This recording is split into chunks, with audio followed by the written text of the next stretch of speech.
The nation is obviously watching right now the closing arguments in the Derek Chauvin trial in Minnesota, and I was hoping you could please walk us through what the federal level of preparedness is right now for a verdict that could be coming in a matter of days. What sort of coordination is there with states, not just in Minnesota, but elsewhere?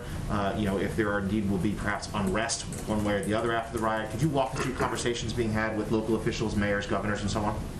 Well, first let me say, as you all know, the jury is deliberating. We'll come back with a verdict, or they will be deliberating, I should say, after the closing arguments today. They'll come back with a verdict, and we're not going to get ahead of those deliberations. I'm not suggesting you were asking that, but I just wanted to restate that.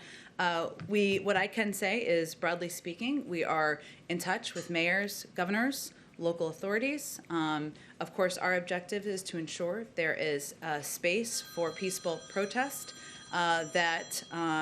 we continue to convey that while this country has gone through an extensive period, especially the Black community, of pain, trauma, and exhaustion, as we've watched these, not just the trial, but of course additional violence against their community over the past several weeks. It's important to acknowledge that and elevate that at every opportunity we have.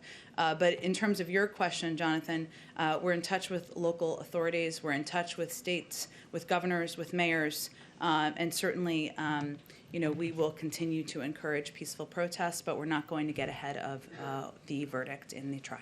Is there recommendations in terms of the National Guard and deployments? Have there been conversations about that? There's a range of conversations about how to ensure that no matter what the outcome, there is space for peaceful protest.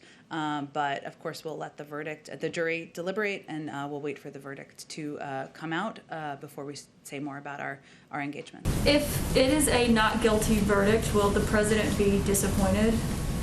I think we're not going to get ahead of the jury, the legal process, and the jury making their deliberations, Caitlin. And when the jury makes their deliberations and concludes and a verdict is found, I'm certain the president will speak to that. And you talked about how the White House is preparing for whatever that verdict is. Congresswoman Maxine Waters said over the weekend that we've got to stay on the street, and we've got to get more active, we've got to get more confrontational, we've got to make sure that they know that we mean business. Does the president agree with what she said about getting more confrontational? Well, I can speak to the president's view. He has been very clear that he recognizes the issue of police violence against people of color, communities of color, is one of great anguish, and it's exhausting and quite emotional at times. As you know, he met with the Floyd family last year and has been closely following the trial, as we've been talking about, and is committed to undoing this long-standing systemic problem. His view is also that exercising First Amendment rights and protesting injustice is the most American thing that anyone can do.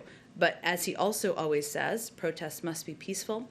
That's what he continues to call for and what he continues to believe is the right way to approach responding.